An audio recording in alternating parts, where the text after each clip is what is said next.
U.S. President Donald Trump has warned that NATO faces what he calls a very bad future if the alliance doesn't help secure the Strait of Hormuz.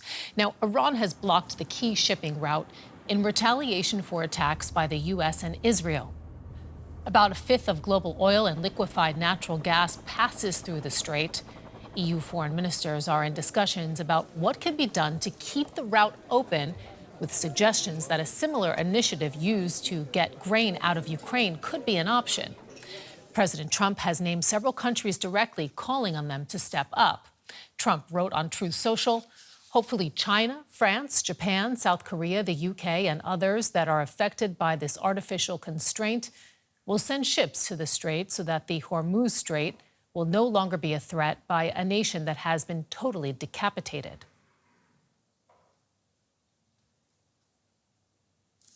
Let's get more. DW's Terry Schultz is standing by with the view from Brussels now because, Terry, where you are, European Union foreign ministers have been discussing how Europe could contribute to the reopening of the Strait of Hormuz. Walk us through what's been decided.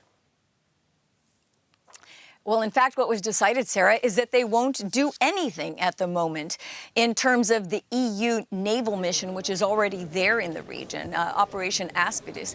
This was set up to protect ships in the Red Sea from basically attacks by the Houthi rebel group.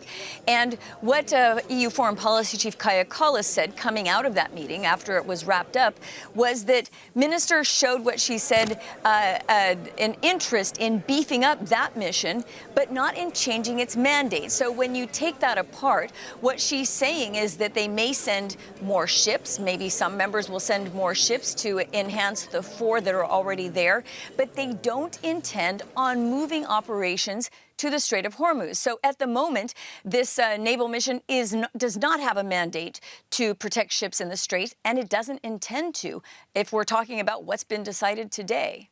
And now, Terry, let's head to Trump and NATO, because the U.S. president wants NATO involved and has suggested, in fact, that the alliance may have a very bad future if allies don't ensure safe passage for commercial shipping through the strait. Germany is among those countries that is clearly rejecting Trump's call. Do you see this changing, and how much support does Germany have?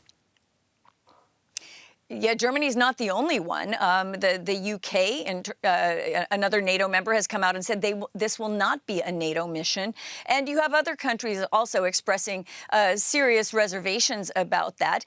And as far as we know, President Trump has not actually instructed his ambassador at NATO to make a formal request to allies. Now, that could happen tomorrow. There is going to be a meeting that's going to discuss the situational awareness of the Middle East there at NATO headquarters.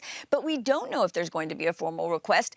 And in fact, any single country can make sure that doesn't happen, as they have to operate by consensus. So with the UK and Germany coming out and saying they're not going to participate in any such mission, is probably dead on arrival. But we'll see. There is a lot of pressure that can be applied by the United States at NATO. And President Trump has just spoken again in Washington and said that he's expecting to see more enthusiasm, as he put it, for what he's requesting. He pointed out that, the U.S. has provided a lot of protection for some countries that he's asked to help, and he hopes that will change. So as of today, it's not going to happen, but we don't know. It could change. Okay. Let's talk about the war that Europe is involved in now. That is supporting Ukraine against Russia's full-scale invasion. We're hearing all these reports now, Terry, that the Iran conflict is also stretching out military resources with air defense systems and other assets increasingly needed outside of Ukraine. How much is Europe worried about this?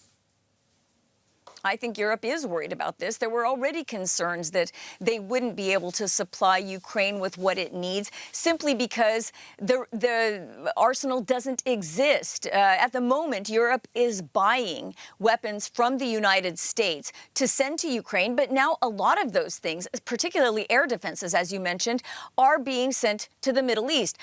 For the United States to use itself, there's no way it's going to agree to send supplies to Ukraine in terms terms of interceptors, missiles, things like this, that it needs for itself. So I think that Ukraine really is in danger of having even fewer resources, fewer weapons than it already had. And Ukraine, of course, has offered to help in the Middle East with its know-how. Nobody knows how to intercept drones, for example, better than Ukraine. And that seems to have not been taken up by the United States yet. So I know President Zelensky was trying to work the diplomatic angle on this, but I think that Ukraine is and should be very much worried about how supplies that it was getting are going to be sapped by the U.S. being involved in its own military altercation now, Sarah. Terry Schultz in Brussels. Terry, thank you so much.